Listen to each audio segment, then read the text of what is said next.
Bueno, en la anterior parte habíamos hablado un poquito de por qué los géneros literarios clasifican a las obras a través del fondo y de la forma.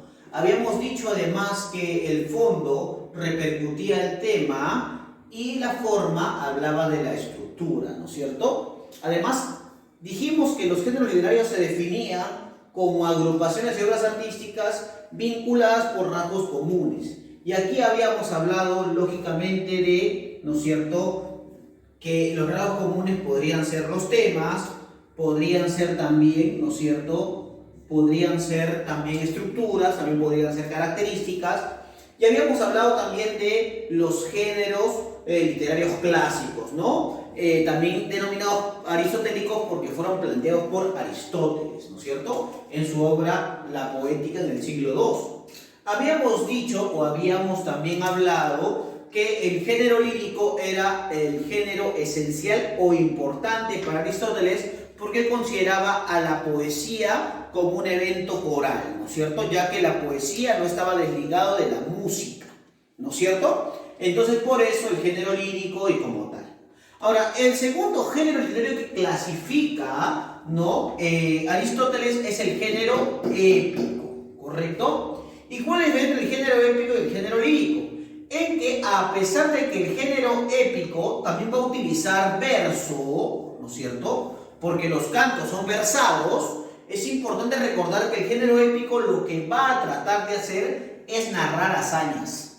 O sea que es el primer género literario que va a enfocar el contar o el narrar historias, pero a través de versos. Es como lo que posteriormente se va a conocer como la prosa poética, ¿correcto? Ahora, ¿por qué se le llama género épico? Porque proviene del término griego epos, que significa, ¿qué cosa? Narrar o contar.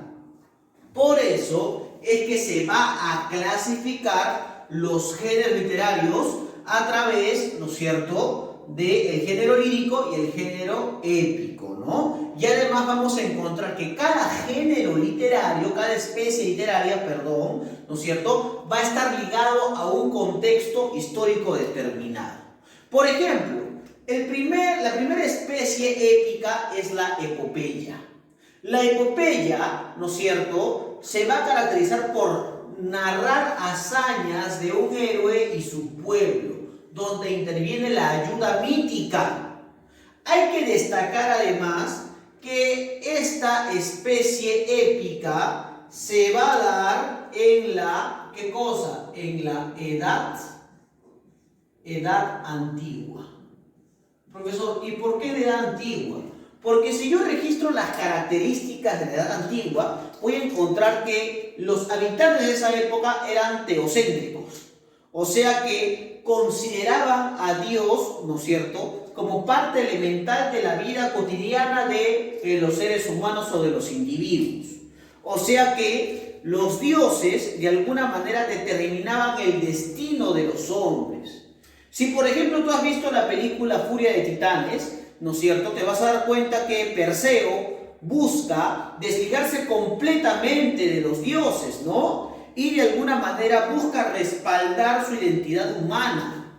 Sin embargo, ¿qué va a ocurrir? Su padre y los dioses van a castigar a la raza humana porque ellos se han rebelado contra, ¿no es cierto?, los dioses del Olimpo, ¿no? Y entonces Perseo va a tratar de ¿qué cosa? Va a tratar de salvaguardar la existencia humana y va a tratar de que de alguna manera haya nuevamente esta condición de respeto, ¿no?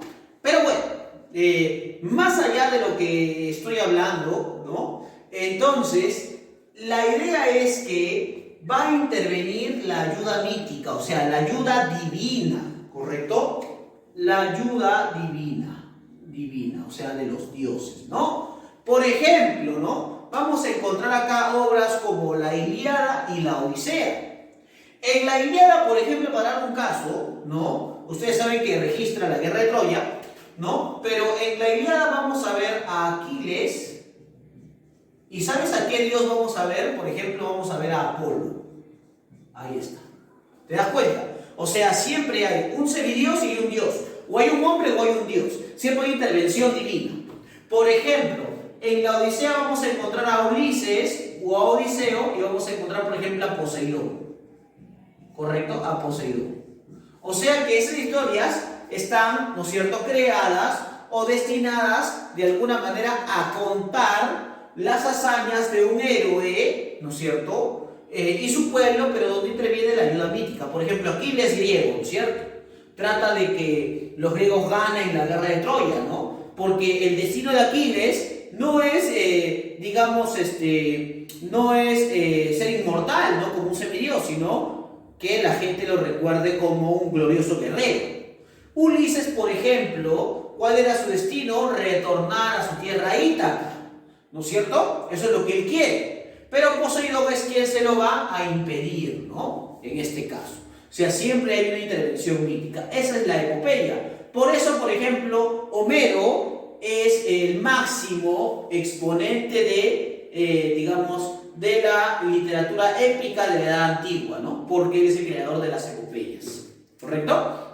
Ahora, así como la epopeya surge en la Edad Antigua, el cantar de gesta surge, amiguito, ¿no es cierto?, en la Edad Media. Edad Media. Profesor, o sea que cada especie épica surge en un tiempo histórico, claro. El cantar de gesta, hay que recordar que canta el surgimiento de una nueva nación, ¿correcto? Y representa la idea del amor cortés y la caballería. Profesor, ¿cómo una nueva nación? O sea que recién, ¿no es cierto?, en este extenso mundo empiezan a surgir las civilizaciones. Y luego de las civilizaciones empiezan a surgir naciones, ¿correcto? Naciones, ¿con qué? Con leyes, con una estructura republicana, con estratos sociales, con jerarquías gubernamentales, etcétera, etcétera. ¿No es cierto? Y acá vamos a hablar del amor cortés.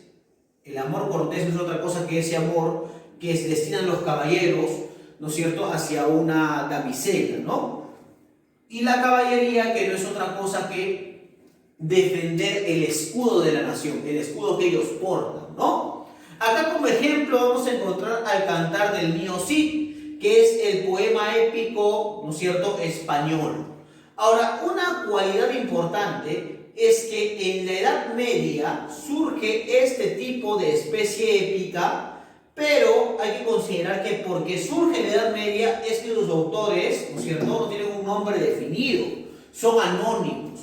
Profesor, ¿y por qué? Porque hay que recordar que en la Edad Media, ¿no es cierto?, la institución más importante de esta época es la Iglesia Católica. Entonces la Iglesia Católica legislaba, ¿no es cierto?, administraba y ejercía el poder, ¿no? Y entonces ellos eran los que controlaban, las publicaciones literarias, ¿no? Y en este caso, algunos autores no, de alguna manera, no le ponían autoría a sus obras, ¿no? Por eso, ¿no?, el sentido anónimo, ¿no?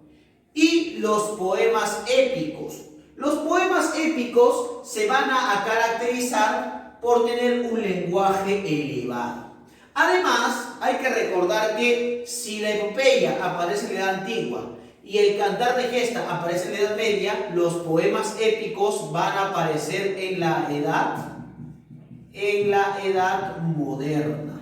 O sea, estamos hablando en plena época de la burguesía y el humanismo, siglo XVI, ¿correcto?